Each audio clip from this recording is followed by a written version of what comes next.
আমরা আমাদের বেবিদের খাবার নিয়ে মনের অজান্তেই না জানি এই ভুলটা রোজই প্রায় করে ফেলি। তাই কিছু ভাত ডাল রুটি কিছু বেশি খাবার বাদে আরও যেসব সাইডের খাবারগুলো আছে রোজের খাবারের সাথে যদি একটু একটু করে রোজ দেওয়া যায় তাহলে বাচ্চাদের ইমিউনিটিও খুব বুস্ট হয়। রোজ একই রকম খাবার বেবিকে খাওয়ানোর ফলে যে কোন দিকটা বেবির ক্ষতি হচ্ছে সেই নিয়ে আজকের ভিডিও, আর সাথে কিছু বেবি ফুড রেসিপির টিপস তোমাদের শেয়ার করলাম। আশা করছি তোমাদের সুবিধা হবে, তো দেখে নাও। নমস্কার, ভালো আছেন সবাই? সুখী পরিবারের আরেকটি নতুন ভিডিওতে সবাইকে স্বাগত জানাই। আজকে কিছু গুরুত্বপূর্ণ বেবি রিলেটেড টিপস নিয়ে আজকের ভিডিওটা। বাচ্চাকে রোজই একই খাবার খাওয়ান। আমরা কেউ হয়তো বাচ্চাকে রোজ সুজি খাওয়াই, কেউ হয়তো বাচ্চাকে রোজ খিচুড়ি খাওয়াই, আবার কেউ হয়তো বাচ্চাকে হোমমেড স্যারেলাক্স বানিয়ে খাওয়াই। বাচ্চারা সেটা খেয়ে তো নেয় বা জোর করে তাদেরকে খাইয়ে তো দিই, কিন্তু রোজই একই খাবার খাওয়ানো কি বাচ্চার স্বাস্থ্যের জন্য কি খুব ভালো? দেখুন, ভাত ডাল রুটি মাছ এইসব খাবারগুলো আমরা রোজই বাচ্চাদেরকে খাইয়ে থাকি, এগুলো খাওয়াতেও হবে। দেখুন, এসব বেশি খাবার ছাড়াও আরও যেসব বাচ্চাদের খাবার আছে সাইডে, আমরা যেসব খাবার বাচ্চাদেরকে খাইয়ে থাকি সেগুলো যদি ঘুরিয়ে ফিরিয়ে প্রত্যেক দিন আলাদা আলাদা কিছু দেওয়া যায়, তাহলে সেই বিভিন্ন রকম খাবারের বিভিন্ন রকম যে খাদ্য গুণাগুণগুলো আছে সেগুলো বাচ্চাদের শরীরে অ্যাবজর্ব করবে, আর সেটা বাচ্চাদের শরীরের ডেভেলপমেন্টের জন্য খুব ভালো। একই খাবার খাওয়ান, আর একই খাবার যদি বাচ্চারা ঠিকঠাকভাবে হজম করে ফেলে তাহলে অন্য যেসব খাবারগুলো আছে সেগুলো খাওয়ানোর পরে তাদের ইমিউনিটি বুস্টার হয় না। ফার্স্ট, সেকেন্ড হচ্ছে তারা ওই আদার্স কোনো খাবার হজম করার ক্ষমতা তাদের শরীরে বৃদ্ধি পায় না। ফলে আরেকটা সমস্যা হয়, বাচ্চারা খাবার দেখলেই মুখ ফিরিয়ে নেয়। তো এই সমস্যাটাও খুব বেশি হয়ে থাকে, আর ওদের ইমিউনিটিও বুস্ট হয় না, আর ওজনও খুব ভালোভাবে বৃদ্ধি পায় না। তো সেজন্য রোজের খাবারের মধ্যে যদি নতুন নতুন কিছু অ্যাড করা যায় আর ঘুরিয়ে ফিরিয়ে খাওয়ানো যায়, তাহলে এক, বাচ্চাদের ইমিউনিটি বুস্ট খুব ভালোভাবে হবে। দুই, তারা তাদের খাওয়ার প্রতি একটা বিরক্ত এসে যাবে না। তাই কিছু ভাত ডাল রুটি কিছু বেশি খাবার বাদে আরও যেসব সাইডের খাবারগুলো আছে রোজের খাবারের সাথে যদি একটু একটু করে রোজ দেওয়া যায় তাহলে বাচ্চাদের ইমিউনিটিও খুব বুস্ট হয়। তো চলো আজকে কিছু তোমাদেরকে আমি খাবারের রেসিপিও শেয়ার করে দেবো তোমাদের সুবিধার জন্যে। আমি আমার মা কাকিমাদের থেকে যা বুদ্ধি আইডিয়া পেয়েছি, তো তোমাদেরকেও শেয়ার করে দিই, যারা জানে না তাদের খুব হেল্পফুল হবে। তো আর তোমরাও যদি কিছু নতুন কিছু জেনে থাকো বাচ্চাদের জন্য, তো সেটাও আমাকে কমেন্ট করে জানাতে পারো। তো আমারও কিছুটা হেল্প হবে, কারণ আমি যেটুকুনি জানি তোমাদেরকে সেটুকুনি জানানোর চেষ্টা করছি। তোমরাও যদি কিছু এক্সট্রা এর বেশি জেনে থাকো তো আমাকে কমেন্টে জানাতে পারো, আমারও খুব উপকার হবে, তোমাদের খুব উপকার হবে। তো চলো আজকের রেসিপিগুলো তোমাদেরকে শেয়ার করে দিই। তো প্রথমেই আমি একটুখানি সাদা তেল দিয়ে দেবো খাবারটা তৈরি করার জন্য। তো তারপরে দিয়ে দেবো 1 চামচ ওটস। ওটসটা আমি সাধারণত শুকনো খোলায় ভেজে গুঁড়ো করে রাখি, তো গুঁড়ো করে রাখা হয়নি আমার। তো সেই ওটসটাকে মিনিট কয়েক মতো ভেজে নেব। তারপরে দিয়ে দেবো ভিজিয়ে রাখা সাবুটা। কোনো একটা মাত্র খাবার উপাদান খাইয়ে পেট ভরানোর থেকে এরকম অনেক কিছু খাবার দিয়ে তৈরি করা পুষ্টিকর খাদ্য, সেটা বাচ্চাদের জন্য খুব পুষ্টিকর হয়। তো সেই জন্য ওটস সাবুর সাথে দিয়ে দিলাম একটুখানি দুধ, আর ওই দুধেতেই ওটসটা আর সাবুটা ভালো মতো ফোটাবো। তো মিনিট খানেক ফোটানোর পরেই দিয়ে দেবো একটা গোটা অর্ধেক কলা। তো আমার বেবি হয়তো গোটা কলা খেতে পারে না, সেজন্য অর্ধেক কলাটা আমি দিচ্ছি। তোমাদের বেবি যদি গোটা কলা খেতে পারে তো তোমরা গোটাটা দিতে পারো। তবে এই খাবারটা যদি তুমি 1 বছরের নিচে কোনো বেবিকে দিতে চাও তাহলে কিন্তু দুধের বদলে জলটা দিতে পারো, কারণ গরুর দুধ শুধুমাত্র 1 বছরের ওপরের বাচ্চাদের জন্যই ভালো, তাই নিচের বাচ্চাদের খাওয়াতে ডাক্তাররা বারণ করে থাকে।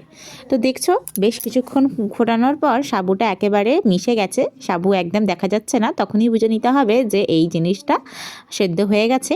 তারপরে আমি খাবারের ঘনত্বটা আমার বেবির টেস্ট অনুযায়ী করে নিয়েছি। এটাতে আমি চিনি অ্যাড করিনি, চিনি সাধারণত আমি একটু কমই খাওয়াই, চিনির বদলে তাল মিশ্রি দিই। যেহেতু পাকা কলা দিয়েছি তাই চিনিটার কোনো প্রয়োজন হয়নি, মিষ্টি এতেই হয়ে গেছে। এবারে একটা পাত্রে সুজি যতটা পরিমাণ দেবে ততটা পরিমাণ মেপে নিয়েছি, আর তারপরে অ্যাপেলটাকে গ্রেট করে নিয়েছি। এবার এই দুটোকে একসঙ্গে তোমরা চাইলে জলেও ফোটাতে পারো। আমার বেবির যেহেতু 1 বছর বয়স হয়ে গেছে, তো সেই জন্য আমি এটা দুধেতে সেদ্ধ করব। সুজি আর আপেলটা একেবারে দুধেতেই সেদ্ধ হয়ে যাবে। দিচ্ছি 1 কাপ মেপে নেওয়া দুধ। আমি এখানে ফুল ক্রিম ফ্যাট দুধটা ইউজ করেছি। তারপরে কিছুক্ষণ এটাকে ঘেটে নিয়ে আবার সেদ্ধ হতে দেবো। তো মাঝে মাঝে কিন্তু ঢাকা খুলে এটাকে নাড়িয়ে দেবে, না হলে কিন্তু নিচে লেগে যেতে পারে। তো দেখতেই পাচ্ছ ভালো মতো সুজি আর আপেল ঘেটে গিয়ে সেদ্ধ হয়ে গেছে। আর আমি দিয়ে দিচ্ছি গ্রেট করা বাদাম কুচি। এখানে আছে 2টো কাজু বাদাম, 2টো কাঠবাদাম, মানে আলমন্ড আর কি। তো আমি সবসময় বাদামের গুঁড়ো করে রেখে দিই। আমার যেহেতু গুঁড়ো করা আজকে শেষ হয়ে গেছে, সেজন্য আমি এটা গ্রেট করে দিলাম। তো এটাও একটা ভালো পুষ্টিকর খাদ্য, তো তোমরা দিতে পারো তোমাদের বেবিকে। খাবারের ঘনত্বটা আমি আমার তাঁতহই সোনার টেস্ট অনুপাতেই রেখেছি, তার যেহেতু দাঁত হয়নি সেজন্য ও একটু পাতলা খেতে পছন্দ করে। দুটো খেজুর আমি দানা ছাড়িয়ে ভিজিয়ে রেখেছিলাম, আর একটা গোটা কলা, সেই দুটোকে বেশ ভালোভাবে একসঙ্গে ম্যাশ করে নেব। খেজুরটা ভিজিয়ে রেখেছি যাতে খেজুরটা নরম হয়ে যায় আর বাচ্চাদের খেতে খুব একটা অসুবিধা না হয়। কলা আর খেজুরটাকে বেশ ভালো করে ম্যাশ করে নেওয়ার পরে আমি ওইদিকে ওটস একটুখানি দুধেতে সেদ্ধ করতে বসিয়েছিলাম, তো সেটার মধ্যে দিয়ে বেশ ভালো করে এটাকে মিশিয়ে নেব। এটা দুধ আর ওটসের সাথে বেশ কিছুক্ষণ ফুটিয়েও নেব যাতে এর কাঁচা ভাবটা চলে যায়। অনেক সময় কি হয়, ফল একটু সেদ্ধ করে দিলে কাঁচা ভাবটা চলে গেলে তাদের বাচ্চাদের কিন্তু গ্যাসের সমস্যাটা খুব একটা হয় না। তো এইটা একটা ছিল রেসিপি। চলো নেক্সট দেখাই। এখানে আমি করছি সাবুর খিচুড়ি। চাল ডাল সবজি খিচুড়ির বদলে সাবুটাকেও যদি এরকম ডালের সাথে করে দেওয়া যায়, বাচ্চারা কিন্তু এটাও খুব খেতে ভালোবাসে। আর দুধ সাবুর টেস্টটার বদলে একটা নতুনত্ব টেস্ট। এই খিচুড়িটা আমি নানা রকম সবজি দিয়ে করে থাকি। তো আজকে আমার ঘরে ছিল পালং শাক, বিট, গাজর, বিনস, পেঁপে, তো সেগুলো দিয়ে করব। তাই একটা পাত্রে বেশ ভালো মতো তেল গরম করে ফোড়ন দিয়ে দিয়েছি, এখানে সাদা তেল নিয়েছি। আর তার আগে ডালটাকে আমি একটু শুকনো খোলায় ভেজে নিয়ে ভিজিয়ে রেখেছিলাম, তো সেই ডালটাও দিয়ে দেবো। তারপরে তেলেতে ডাল সবজি একটুখানি নেড়ে নেওয়ার পরে দিয়ে দেবো এবার ভিজানো রাখা সাবুটা আমি ভিজিয়ে রেখেছিলাম সকাল থেকেই। যখন আমার এই খিচুড়িটা করার প্রয়োজন মনে হয় আমি রাত্রে সাধারণত সাবু ভিজিয়ে দিই, আজকে সকালে ভিজিয়েছি। তো সাবুটা তেলের মধ্যে দিয়ে বেশ সবজির সাথে আর ডালের সাথে কিছুক্ষণ নেড়ে নেবো। তারপরে একটু হলুদ আর চিনি দিয়ে দেবো টেস্ট অনুযায়ী, আর তারপরে একটু নুনও দিতে হবে। এই সাবুর খিচুড়িতে একটু অল্প পরিমাণে চিনি দিলে সাবুর খিচুড়ির টেস্টটা আরও দ্বিগুণ হয়ে যায়। তো তারপরে দিয়ে দিচ্ছি বেশ ভালো মতোই জল।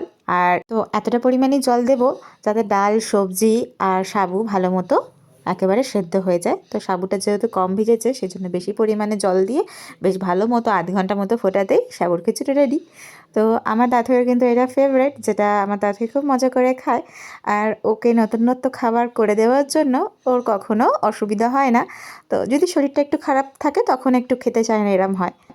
তো আমি যেটুকুনি জানি তোমাদেরকে জানালাম। তো তোমাদের যদি আমার ভিডিওটা দেখে কিছু উপকার হয়ে থাকে তাহলে, আর ভিডিওটা যদি ভালো লেগে থাকে তাহলে একটা লাইক করে দেবেন, আর আমার চ্যানেলটাকে সাবস্ক্রাইব করে দেবেন এরকম নতুন নতুন আরও ভিডিও পাওয়ার জন্য, বেবি সংক্রান্ত টিপসের জন্য। টাটা, আজকে ভিডিওটা এখানেই শেষ করছি। দেখা হচ্ছে অন্য নতুন আরেকটা ভিডিওতে। ততক্ষণ সবাই ভালো থাকবেন, সুস্থ থাকবেন। দেখা হচ্ছে নতুন আরেকটা ভিডিও।